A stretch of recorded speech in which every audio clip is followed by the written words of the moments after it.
last reaction, man, and doing more deep dives into this gameplay, bro, I don't know what I'm gonna main, but I know for sure the Trickster looks very good.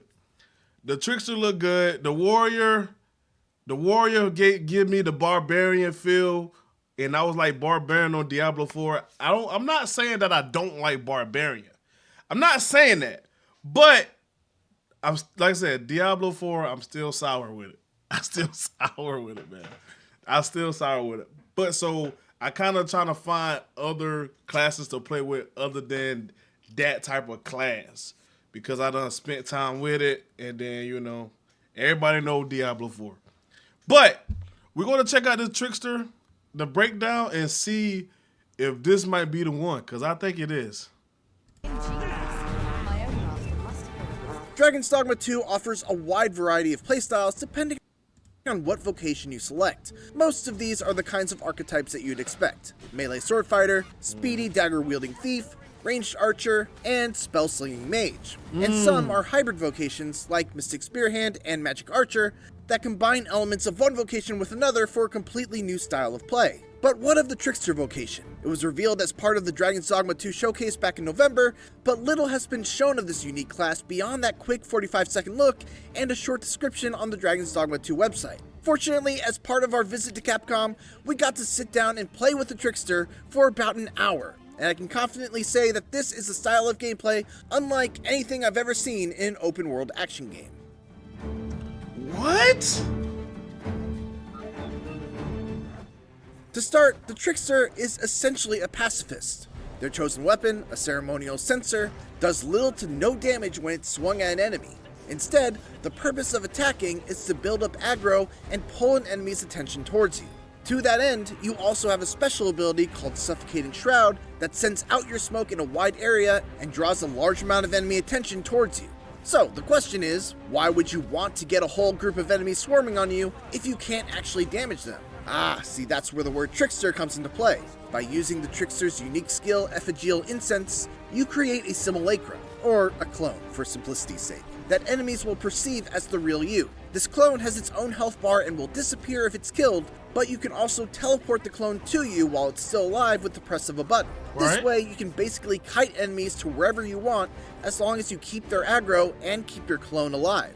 So, you can maneuver a foe to get an environmental advantage, which is super important because the Trickster shines the brightest when there are cliffs, uneven surfaces, or other elements of the environment that can be used to your advantage. The Trickster has two abilities designed around creating surfaces that aren't really there, but appear real to enemies. The first, Tricky Terrace, creates a cloud that can be placed off a ledge that the enemy will perceive as real solid ground. And the second, Elusive Divider, will create a wall of smoke that you can see through, but the enemy cannot.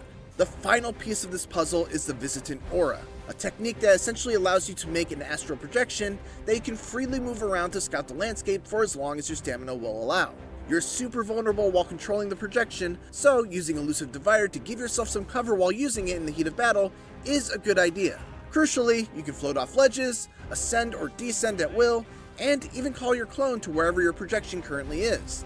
I'm sure you can probably see why that might be useful.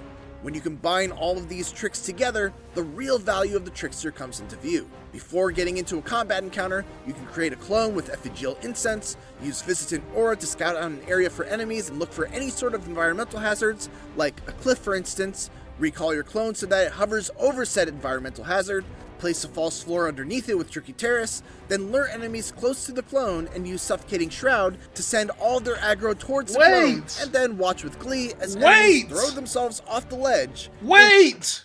What? What?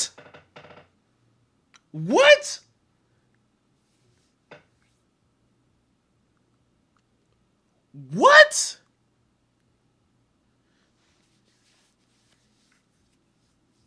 What?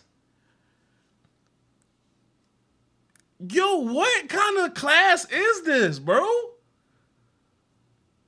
Yo, what kind of class is this? This almost like a Joker class. Like this like a Trickster. And this is definitely This is definitely a trickster class.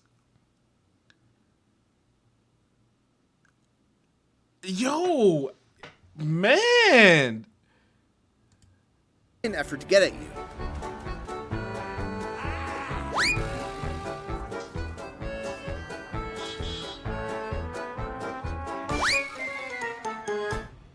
Now, obviously, this is a lot of prep to go through, and it isn't going to be practical in every single situation, which is why the Trickster is also equipped with some other tricks up their sleeves. Right. First and foremost, they are a support class, relying on and substantially buffing the strength of their pawn party so that they can do most of the heavy lifting.